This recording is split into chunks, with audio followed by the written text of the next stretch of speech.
Picture a man standing at the altar. The woman he's supposed to love is waiting. Family watching, friends smiling, society holding its breath. And then, he does something that makes everyone's blood run cold. He turns around and walks away, not because he's afraid of commitment, not because he doesn't care, but because he understands something most men never will. Friedrich Nietzsche called this moment the ultimate act of self-creation. The moment when you choose yourself over everything society promised would complete you. And here's what nobody tells you about that choice. It doesn't make you heartless. It makes you free. Right now, as you're watching this, there are men trapped in relationships they chose out of fear. Fear of being alone. Fear of disappointing others. Fear of not fitting the script society wrote for them before they were even born. But there's another type of man. The one who understands that walking away from love, real or imagined, is sometimes the most powerful thing you can do. Not because love is worthless, but because your authentic self is priceless. Nietzsche wrote something that will haunt you. The higher we soar, the smaller we appear to those who cannot fly. The man who walks away from love soars, and society, grounded by convention and fear, watches him disappear into a freedom they'll never understand. Stay with me because what I'm about to reveal will destroy everything you thought you knew about love, commitment, and what it means to be complete. By the end of this video, you'll see that the man who walks away isn't running from love. He's running towards something far more dangerous himself. Think about the last wedding you attended. Everyone celebrating, champagne flowing, promises being made. Beautiful, right? But Nietzsche would look at that same scene and see something entirely different. He'd see what he called the herd, celebrating another victory. Another dangerous individual choosing to become predictable. Another free man volunteering for domestication. Here's what society doesn't want you to know. Every relationship you're pressured into isn't about your happiness. It's about your usefulness. A man in love is a man who can be controlled. His decisions are no longer just his. His resources are no longer just his. His future is no longer just his. But the man who walks away, he's reclaimed something society depends on taking from you. Sovereignty over your own existence. Nietzsche called this the will to power. Not power over others, but power over yourself. The ability to say no to what diminishes you, even when that no breaks hearts, disappoints families, and shocks everyone who thought they knew you. I want you to meet Alex. Successful lawyer, 32 years old, engaged to Emma for 2 years. Emma was perfect on paper, beautiful, intelligent, supportive. Everyone loved them together, but Alex couldn't shake this feeling. This growing sense that he was playing a role in someone else's movie. He'd look at Emma and feel affection, maybe even love, but not the burning authenticity Nietzsche wrote about. Not the yes that comes from your deepest self. 1 month before the wedding, Alex did the unthinkable. He called it off. Not because Emma did anything wrong. Not because he found someone else, but because he realized he was about to make a promise his authentic self couldn't keep. The fallout was nuclear. Emma devastated, parents furious, friends confused, social media crucified him. But here's what happened next that nobody talks about. 6 months later, Alex wrote in his journal, "I lost everything except myself. And that's the only thing that actually matters." That's the man society fears. Not because he's cruel, but because he's chosen truth over comfort, authenticity over approval, self-preservation over social validation. Arthur Schopenhauer, the philosopher who deeply influenced Nietzsche, understood this perfectly. He wrote, "A man can be himself only so long as he is alone. If he does not love solitude, he will not love freedom, for it is only when he is alone that he is really free." The man who walks away from love has discovered something profound. Being alone isn't the opposite of love. It's the prerequisite for authentic love. Because until you can stand alone, until you can be complete without someone else, every relationship is just fear management. You're not choosing someone, you're escaping yourself. Think about every relationship that failed. Were you heartbroken because you lost something real? Or because you lost the story you told yourself about who you'd become with that person? Were you mourning the person, or mourning the identity you'd constructed around being with them? Nietzsche would force you to face this distinction. He'd ask, Are you grieving love, or are you grieving the loss of society's approval? Because here's the truth that changes everything. Most of what we call love is actually fear wearing a prettier mask. Fear of loneliness, fear of worthlessness, fear of facing the void of your own existence without someone to help you pretend it's not there. The man who walks away has faced that void. He stared into what existentialists call the absurd, the fundamental meaninglessness of existence, and instead of running into someone's arms for comfort, he's created his own meaning. Jean-Paul Sartre, the existentialist philosopher, wrote about this extensively. He said, "Man is condemned to be free." Condemned, his word. Because freedom isn't comfortable, it's terrifying. It means every choice is yours, every mistake is yours, every consequence is yours. No one to blame, no one to hide behind, no one to share the burden of being responsible for your own existence. Most people run from this freedom straight into relationships. Not because they found someone worth being with, but because being with someone is easier than being with themselves. Sartre called this bad faith, the lie you tell yourself to avoid the weight of your own freedom. He wrote, "Bad faith seeks to flee the anguish of freedom by pretending that we are not free." The man in a relationship can pretend he's not free. "I'd love to start that business, but my wife needs stability. I'd love to travel the world, but my girlfriend needs me here. I'd love to pursue my real dreams, but my partner wouldn't understand." Notice the pattern. He's using the relationship as an excuse to avoid the terrifying responsibility of his own freedom. But the man who walks away, he can't hide anymore. Every choice reveals his true priorities. Every decision exposes his authentic self. Every day demands he become who he actually is, not who someone else needs him to be. And that visibility, that radical authenticity, that's what society fears most. Because if you can be complete without romantic love, what else don't you need? If you can walk away from relationships that don't serve your authentic becoming, what other sacred cows will you slaughter? If you can reject love, society's ultimate control mechanism, what can they possibly use to tame you? Let me tell you about Marcus, investment banker, 40 years old, divorced twice. Both marriages looked perfect from the outside. Both wives were accomplished, attractive, supportive. Both divorces were his decision. People called him broken, commitment-phobic, selfish, but Marcus understood something they didn't. He wrote in a letter to his brother, "I kept choosing women who fit the life I thought I should want instead of the life I actually want. I kept trying to become the man they needed instead of the man I am." Walking away wasn't about rejecting them. It was about finally choosing myself. That's Nietzsche's self-overcoming in action. The courage to shed identities that don't fit, even when those identities are comfortable, even when letting them go hurts everyone around you, even when society calls you a monster for prioritizing your authentic becoming over their expectations. Søren Kierkegaard faced this exact choice. He was engaged to Regine Olsen, the love of his life. The wedding was planned, the future was certain. And then Kierkegaard did something that scandalized all of Copenhagen. He broke off the engagement. Not because he didn't love her. He loved her desperately. But because he understood that the life she needed wasn't the life his philosophy demanded. He wrote, "The most painful state of being is remembering the future, particularly the one you'll never have." Kierkegaard chose the pain of walking away over the pain of living inauthentically. He chose his calling over his comfort. He chose becoming who he was meant to be over being who she needed him to be. And here's what's powerful about that choice. Decades later, Kierkegaard's philosophy changed Western thought forever.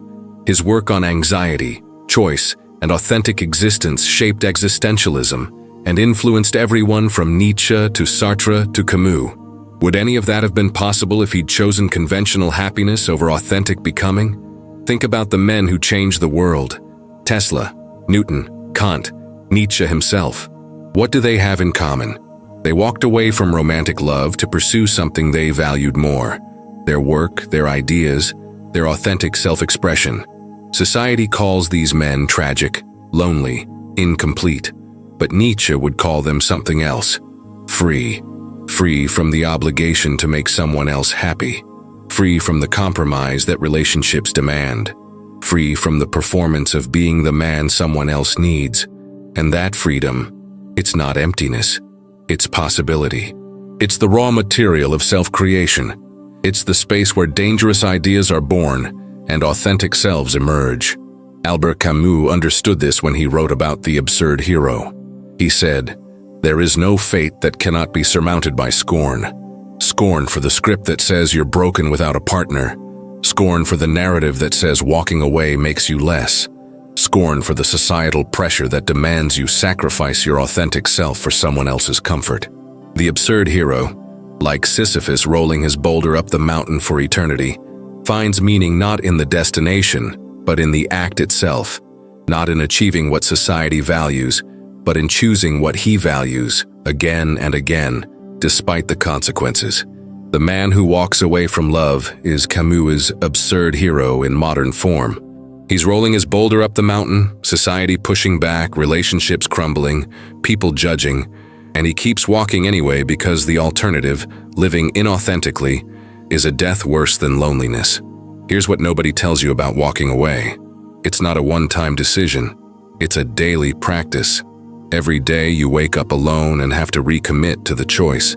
Every day you see couples and have to resist the pull of convention. Every day society reminds you that you're supposed to want what you've rejected, and you have to find the strength to stay true to yourself. Nietzsche called this eternal recurrence. He asked, "What if you had to live your exact life again and again for eternity? Would you choose it?" Most people in relationships would say no. They'd want to change something, fix something, choose differently. But the man who's walked away from love to choose himself, he looks at that question and smiles. Because every day alone, every moment of authentic existence, every choice made from his true self rather than social pressure, he'd choose it again. That's not loneliness. That's freedom. But there's something deeper happening here. Something that goes beyond individual choice into the realm of what Carl Jung called individuation. Jung wrote extensively about the process of becoming whole, of integrating all aspects of yourself, the parts you show the world and the parts you hide, into a complete, authentic individual. And here's what Jung discovered that most people never realize. Romantic relationships can actually prevent individuation. Because in relationships, we tend to project parts of ourselves onto our partners. Men project their emotional, intuitive, nurturing side, what Jung called the anima, onto women. Then they expect their partner to handle all the feeling, all the intuition, all the emotional labor. This seems to work at first. She's the emotional one, he's the logical one. She handles feelings, he handles facts. But here's the problem. You're fragmenting yourself. You're remaining incomplete by outsourcing parts of your psyche to another person. The man who walks away from love is often, consciously or unconsciously, choosing individuation over relationship. He's choosing to develop his own emotional intelligence, rather than depending on a woman to interpret feelings for him. He's choosing to integrate his own feminine energy, rather than projecting it onto a partner. He's choosing wholeness over the comfortable incompleteness that relationships can enable. Think about what you've lost in past relationships. Not what you gained, what you lost. Your alone time. Your ability to make decisions without consultation. Your freedom to change your mind, your city, your entire life direction without considering someone else's needs. Parts of yourself you suppressed because they didn't fit the relationship. Dreams you shelved because they weren't compatible with partnership. The version of yourself that existed before you started performing being someone's boyfriend, someone's husband, someone's partner. The man who walks away is reclaiming all of that. Not because he's selfish, but because he's recognized that self-abandonment is too high a price to pay for companionship. Jung wrote, "The privilege of a lifetime is to become who you truly are. But becoming who you truly are requires space, solitude, freedom from the constant negotiation that relationships demand. It requires the courage to face your shadow, all the parts of yourself you've been taught to hide, without someone there to soften the encounter. The shadow, in Jungian psychology, includes everything you've rejected about yourself. Your selfishness, your independence, your refusal to conform, your desire to put your own becoming above others' comfort. In relationships, You can hide from your shadow. You can perform being the good partner, the selfless lover, the team player, but alone you have to face what you actually are. And most people find this terrifying. They'd rather be with someone, anyone, than face themselves honestly. But the man who walks away has made a different choice. He's decided that meeting himself authentically, including his shadow, is more important than maintaining society's approval. He's prioritized self-knowledge over social validation. And this self-knowledge, this brutal honesty about who you actually are rather than who you're supposed to be, creates something remarkable. It creates what Nietzsche called the sovereign individual, the person who's moved beyond good and evil, beyond society's moral categories, into authentic self-determination. Nietzsche wrote, "No one can build you the bridge on which you, and only you, must cross the river of life." The man who walks away from love has stopped waiting for someone to build that bridge with him. He's realized that his journey is his alone, and that attempting to make it a shared journey only dilutes the authenticity of his becoming. Does this mean he'll never have another relationship? Not necessarily, but any future relationship will be fundamentally different. It won't be based on need, but on choice. Not on fear of loneliness, but on genuine compatibility. Not on completing each other, but on two complete individuals choosing to share their completeness. This is what Immanuel Kant meant when he wrote about relationships between autonomous individuals. He said, "Act in such a way that you treat humanity, whether in your own person or in the person of any other, never merely as a means to an end, but always at the same time as an end in itself." Most relationships violate this principle. People use each other to escape loneliness, to gain social status, to feel complete, to avoid facing themselves. But the man who's walked away, who's developed autonomy, who's become complete in himself, he can enter relationships without using the other person. He can offer partnership without neediness, love without desperation, commitment without self-abandonment. And ironically, this makes him far more attractive than the man who needs relationship, because need repels, desperation disgusts, the performance of being the perfect partner exhausts. But genuine autonomy, the quiet confidence of someone who's complete in themselves, that attracts, that fascinates, that creates the foundation for actually healthy partnership. But here's the twist. By the time a man reaches this level of autonomy, he often discovers he doesn't want traditional relationship anymore. Not because he's damaged or commitment phobic, but because he's tasted something more valuable than partnership, complete sovereignty over his own existence.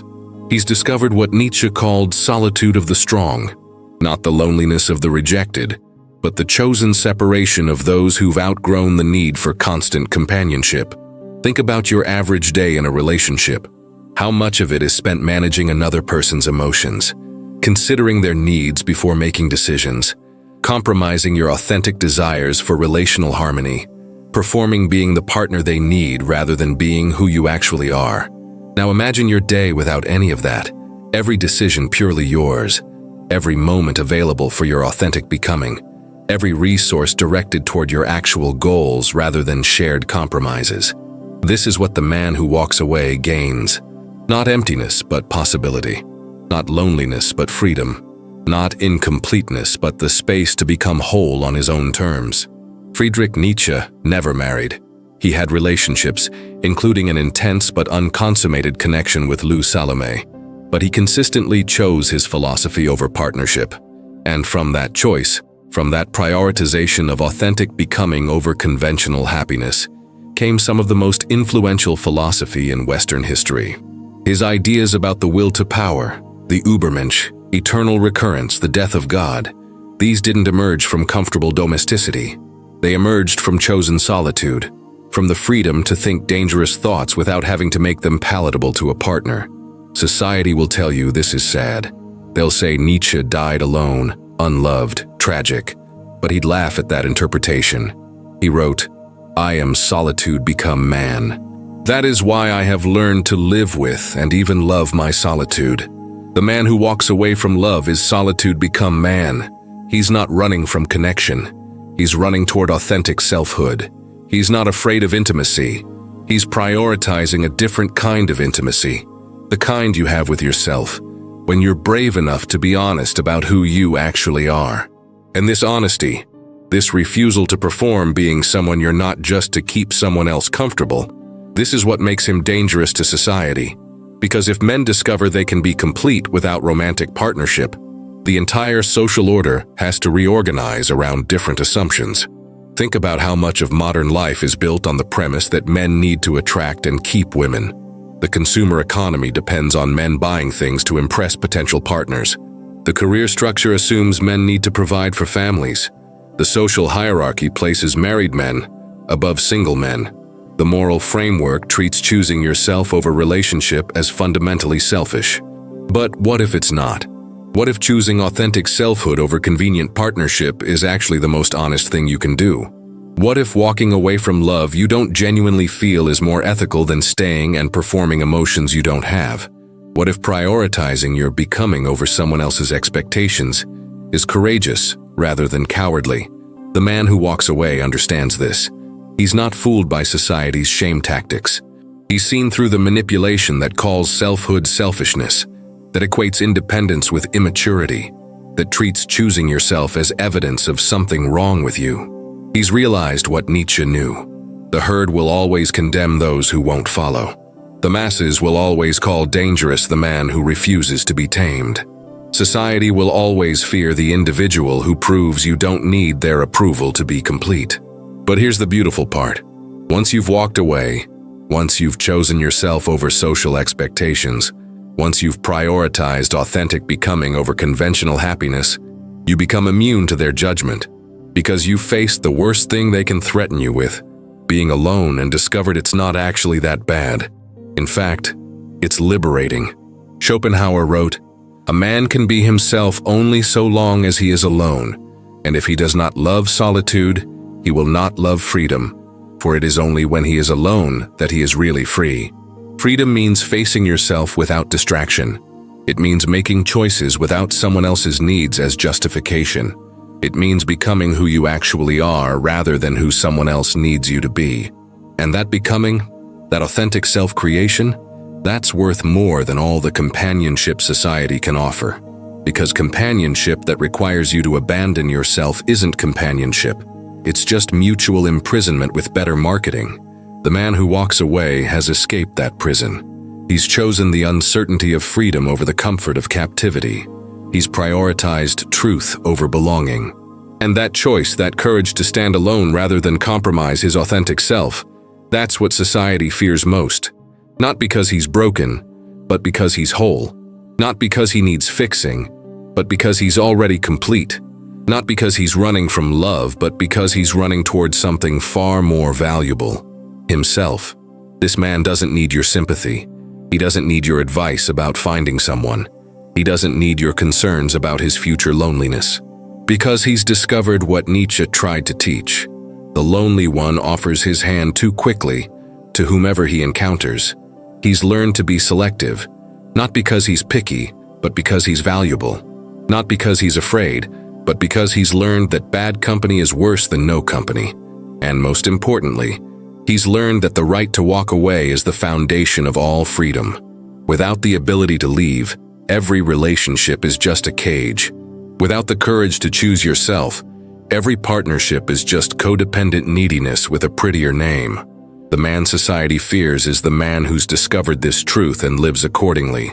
The man who walks away isn't society's problem. He's society's possibility. Proof that there's another way to live, another way to be complete, another way to find meaning besides following the script they wrote before you were born. Write in the comments, "I choose authentic becoming over convenient belonging." This declaration matters because every time you state your truth publicly, you reinforce your commitment to yourself. You inspire others questioning the same scripts. You signal to the universe that you're done performing and ready to live authentically. The number of men writing this phrase will reveal how many are ready to stop pretending, stop performing, stop living for others' approval, and start building lives that actually reflect who they are. Your comment becomes part of a larger awakening, proof that Nietzsche's philosophy isn't abstract theory, but practical guidance for modern men ready to choose freedom over conformity. Click that subscribe button because the journey of authentic becoming doesn't end here. This video opened one door, but there are dozens more that need opening. Each one revealing another way society has programmed you to abandon yourself. Each one offering another path toward genuine freedom. Each one showing you how to become who you actually are rather than who they need you to be. The like button matters because it pushes this message to other men trapped in relationships they chose from fear. Other men performing being someone they're not. Other men wondering why conventional success feels so empty. Your engagement ensures this perspective reaches those who need it most. The next video reveals something even more threatening to social control.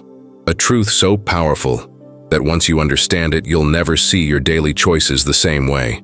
I'll show you the invisible cage most men live in without realizing it. The subtle ways your freedom gets stolen every single day, and exactly how to reclaim sovereignty over every aspect of your existence. This isn't about relationships anymore. This goes deeper, into the foundation of how you've been programmed to serve. Systems that don't serve you. Prepare yourself because what comes next makes everything you just learned seem like the beginning of something much bigger. The question isn't whether you're ready. The question is whether you're brave enough to keep going when the truth gets uncomfortable. I'll see you there, where the real work begins.